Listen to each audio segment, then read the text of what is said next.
नमस्ते वॉरियर्स। मैं हूं डॉक्टर आकेरकर और स्वागत है आपका स्टैंड फॉर एस के इस वीडियो में।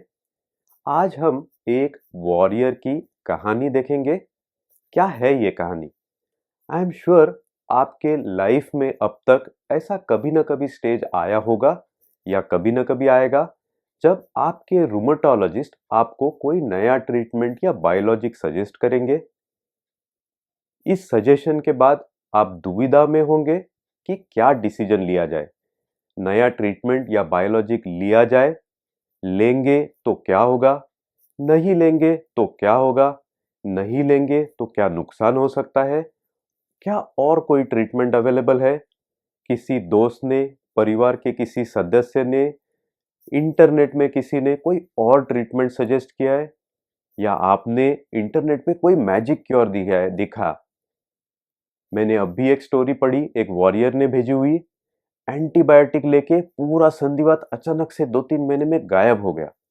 तो ऐसे मैजिक क्योर आपको दिखे तो कैसे डिसीजन ले? रूमेटोलॉजिस्ट ने बोला हुआ देखे या दोस्त ने बोला हुआ देखे या तो इंटरनेट पे मिला हुआ मैजिक क्योर ट्राई करे? तो इसका क्या नतीजा हो सकता है ये करने में, चेंजेस में, इस डिसीजन का, और कैसे डिसीजन ले? चलिए देखते हैं। अंत तक जरूर देखिए क्योंकि उसी में अंत में समरी में आपको ये कैसा डिसीजन लेना है मालूम पड़ेगा। पिछले हफ्ते ओपीडी से पहले एक दिन मैं अपनी अपॉइंटमेंट लिस्ट देख रहा था। उसमें से एक नाम कुछ जाना पहचाना सा लग रहा था। उसका नाम तो हम यहाँ नहीं लेंगे। चलिए उस वॉरियर को हम अजय कहते हैं। ओपीडी चालू हो गई। कुछ देर के बाद अजय की बारी आई। 30-32 साल का नवयुवक हाथ में छड़ी लिए हुए खड़ा था। पीठ झुकी हुई थी। काफी दर्द में दिख रहा था और दो लोग साथ में आए थे उसे सपोर्ट करने।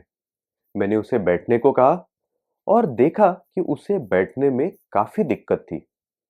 कुर्सी को पूरी तरह पीछे खींचकर पैर को जांग में मोड़े बिना वो बैठा।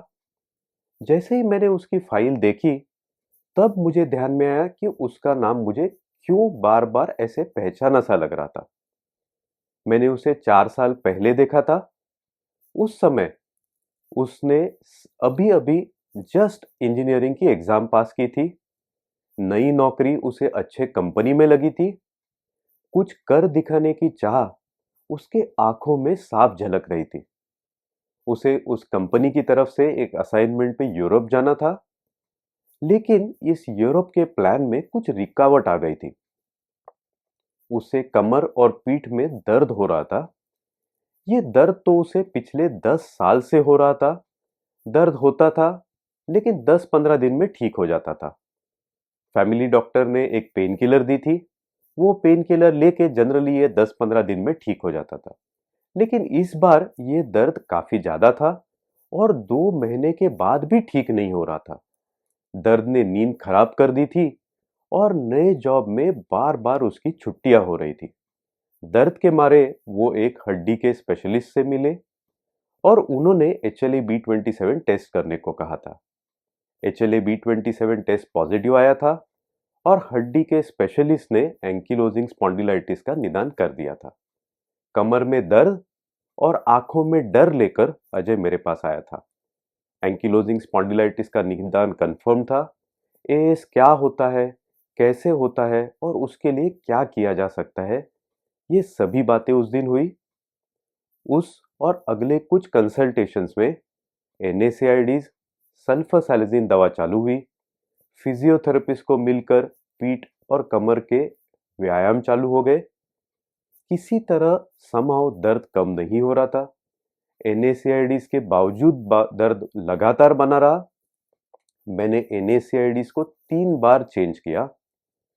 अजय काफी सिंसियर था। नियमित रूप से दवाइयां ले रहा था। नियमित रूप से व्यायाम कर रहा था।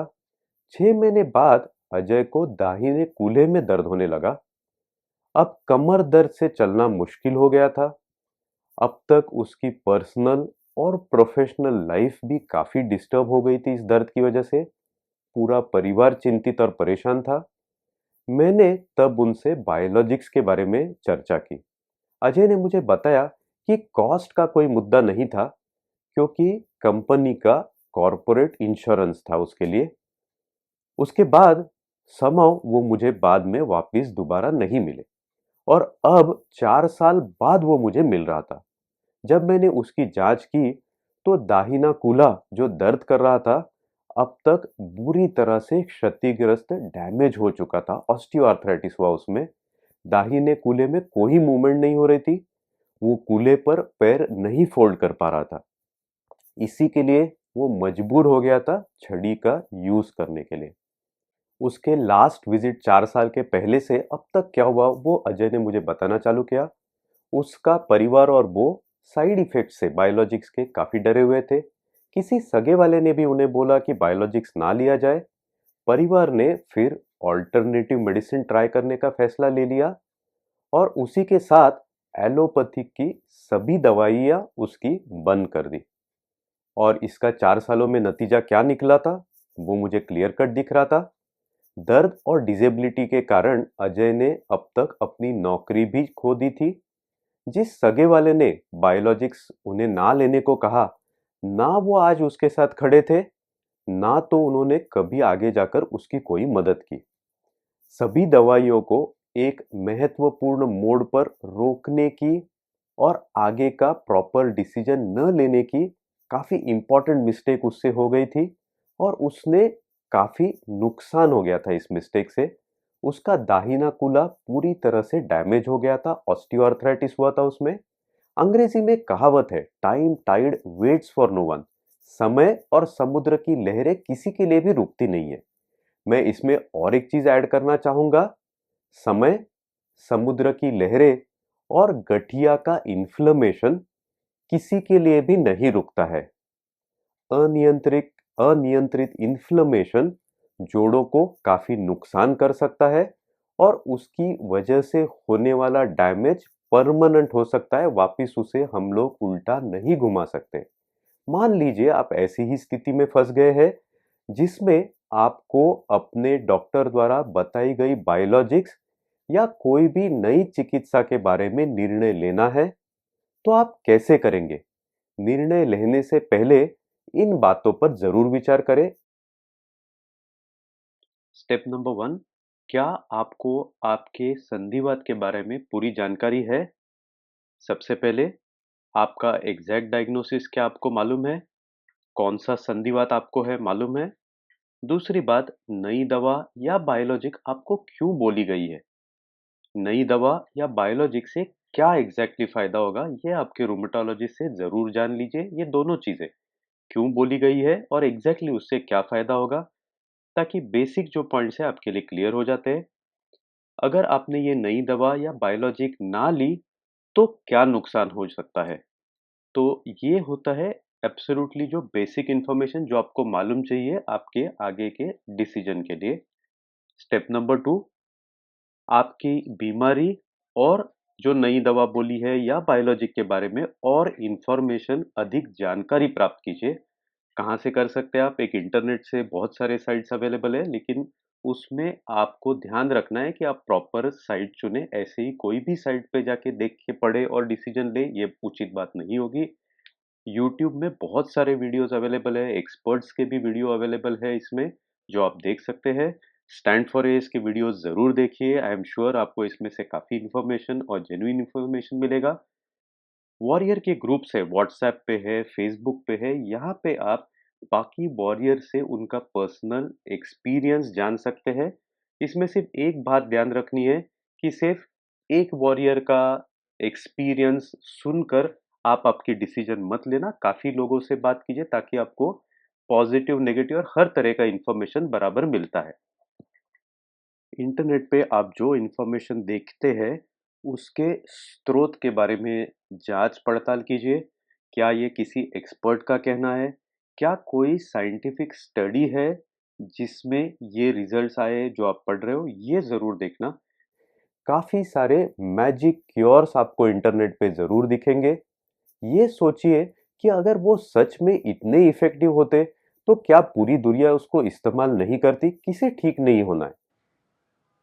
और सबसे अंत में सेलिब्रिटी एंडोर्समेंट्स देखकर अपनी डिसीजन ना ले। तीसरा स्टेप, आप सेकेंड ओपिनियन या दूसरे रूमेटोलॉजिस्ट की राय ज़रूर ले सकते हैं। इस राय के बाद अगर दूसरा रूमेटोलॉजिस्ट भी उसी दवा या बायोलॉजिक्स की पुष्टि करता है, तो आपके पहले संधिवात विशेषज्ञ को वापिस मिले। फर्स्ट रूमेटोलॉजिस्ट जो आपके थे, जिन्होंने आपको बोला था ये ट्रीटमेंट के बारे में, उनको मिलना। पहले रूमेटोलॉजिस्ट ने आपको काफ़ी समय से देखा है, तो उनको आपके बारे में और आपके आर्थराइटिस के बारे में काफ़ी डिटेल इन्फॉर्मेशन मिल चुका है। नए रूमेटोलॉजिस्ट को ये समझने के लिए थोड़ा टाइम लग सकता है और वो टाइम आपका इन्फ्लेमेशन कंट्रोल करने में वेस्ट हो सकता है। अगर दूसरे रूमेटोलॉजिस्ट ने अलग राय दी, उन्होंने उस दवा या बायोलॉजी की पुष्टि नहीं की, तो आप क्या कर सकते हैं, एक थर्ड ओपिनियन ले सकते हैं या और डिटेल इन्फॉर्मेशन प्राप्त कर सकते हैं। फोर्थ स्टेप, ऐसी कुछ चीज़ें हैं जो आपको हमेशा ध्यान रखनी है ताकि आपके डिसीजन मेकिंग में जो टाइम लगता है उसमें आपके लिए प्रॉब्लम्स ना हो। एक, जो दवाई आपकी चल रही है ऑलरेडी, उन्हें बंद नहीं करना है।